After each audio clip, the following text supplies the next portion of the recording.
It's hard enough to get the message about Ebola and the right thing to do to the most vulnerable of people, but then there's a whole other component to it. What do you do with the people who are left behind? And especially, what do you do if they're children? Her name is Esther, and that day at the ceremony with her parents gone, no one was there to take her home or anywhere. Still weak from what Ebola did, but virus-free, of no threat to anyone. Nurses keep her well. What they'd love to know is if she has a brother or sister. She hasn't opened up about that yet. That's part of a report from our senior correspondent, Adrienne Arsenault, from almost exactly 1 year ago Thursday.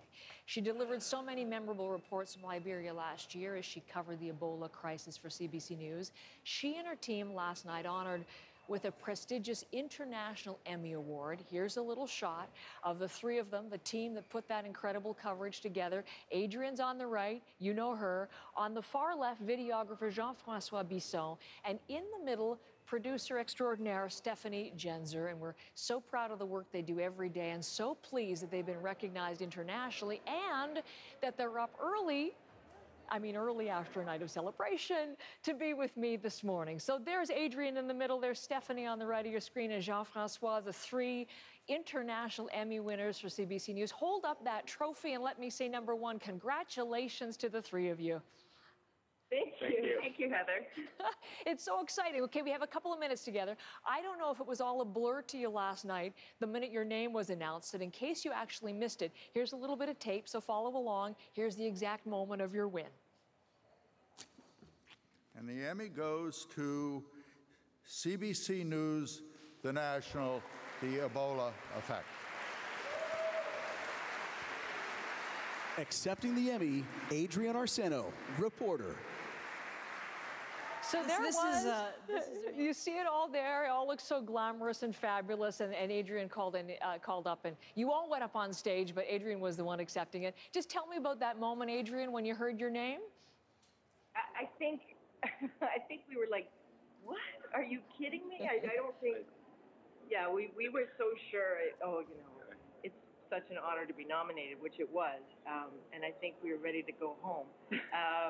And it was, it was wonderful. It was so surreal because we were talking that it really was a year ago. Right now we were there. You used that word last night, how it was surreal. Surreal to be honored in this way for a story of such magnitude, a tragedy of such magnitude. I'll just to get Adrienne on that for just a second, and I'll get Steph to jump in. But on the surreal nature of that, Adrienne?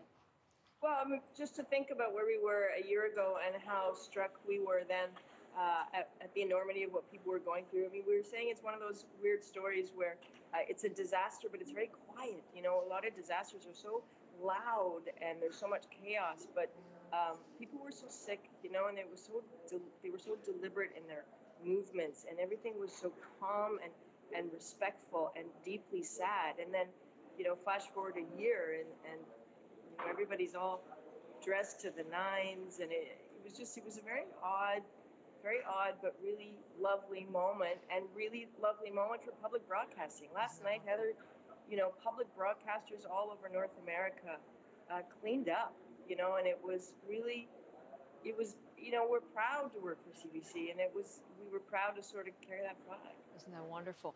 We played some of the reporting that you did at that time, that extraordinary body of work. Steph, bring you in on that. For you, what were the highlights of the stories that you were able to produce there? Oh, it was definitely meeting the people. We're very lucky, the three of us. We've traveled to some pretty amazing places around the world, but this was a place where not a lot of journalists were traveling to, and full credit to CBC for having the courage to send us, first of all. But for, this was an honor last night, but the honor for us was really to bring the stories of these people to Canada. The people of Liberia, and also the so many healthcare workers who were there putting their own lives at risk, doing the work they do. So to be able to tell those stories, a real honor for us.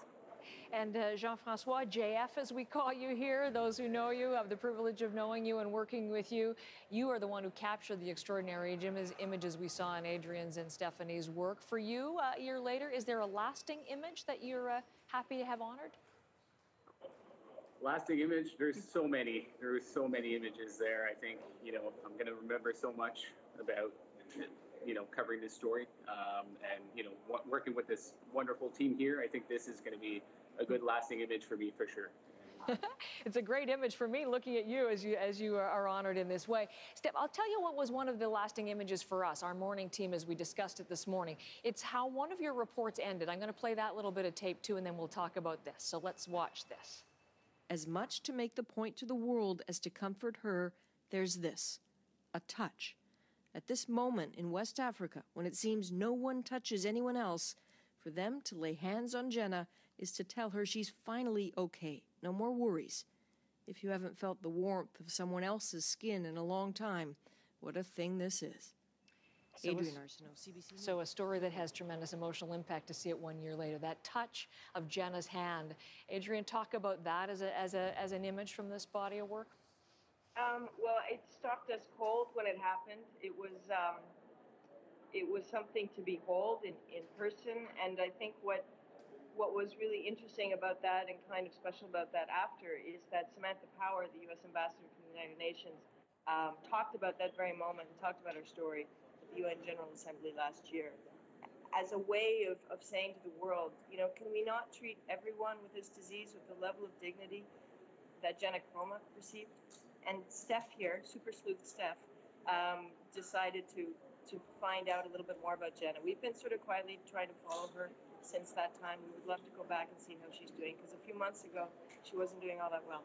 The stigma persisted, and she was having a hard time with people around her who, even though she's cured, weren't just quite sure what to make of her. So there's a lot more there. We would love to have that story continue. I'll throw this out, all three of you, and you're welcome to join in. But you spoke last night of talking about this story as one that struck you in terms of the impact Ebola had so many ways on the lives of the people in the country, so emotionally and physically, obviously. But the impact of Ebola, talk a little bit about how that struck you as journalists covering it. I think it's hard to say because, you can't see where Ebola is coming from. And it's, people in Liberia were telling us in a very strange, perverse way, they almost missed the Civil War because then they knew who the bad guys were and they knew where the front line was. And you just never know with Ebola. And the indignities they suffered because the disease is so cruel, but also because of ignorance, are just so unkind. It is such a nasty disease. If you love someone enough to wipe their brow and clean them up after they've been ill, you're the one who's going to get it. And so it just took all these people who loved each other. And I think that was one of the really hard things, because once that happened, they couldn't do what we're doing. They couldn't hang on to each other. And to see that, and then not to be able to sort of, shake their hands or be close to them as journalists is contrary to everything we believe in. We want the attachment to the people we speak with. We don't want to have to stand a safe distance away from them. That's not what we do. So I think, we weren't there a long time, but I'm never going to forget a moment of it.